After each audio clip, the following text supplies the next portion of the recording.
శ్రీ విష్ణు రూపాయ నమశివాయ.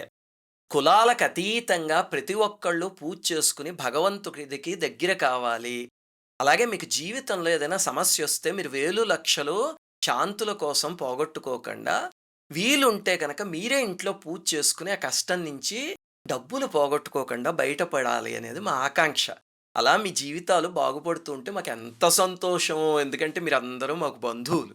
ఇక్కడ విజయ్ అనే ఒక సోదరుడు ఒకాయన ఒక మెసేజ్ రాసారు చూడండి. చాలా సంతోషం కలిగింది.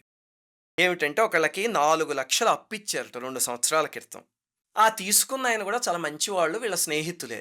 అయితే హఠాత్తుగా ఆయన పరిస్థితి చితికిపోయి, ఆయన ఒక రూపాయి ఇవ్వలేకపోయేవాడట. ఇంట్రెస్ట్ కూడా ఇవ్వలేకపోయేవాడట. ఇది చాలా బాధాకరమైన విషయం. ఆయన మంచివాడే.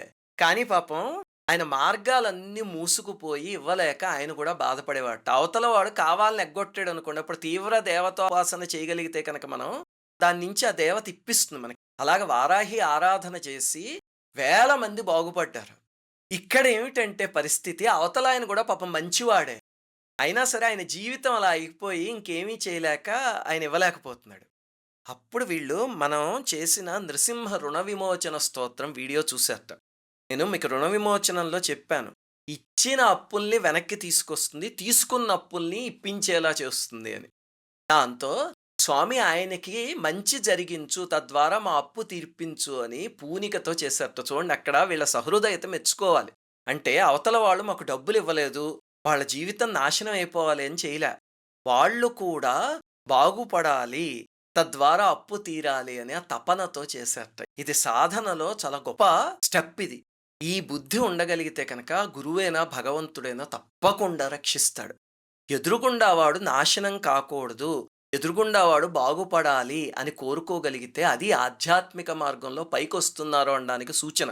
అయితే వీళ్ళిలా చేసేసరికి విచిత్రం ఏమైందట, ఆ అవతల పక్కాయనున్నాడు.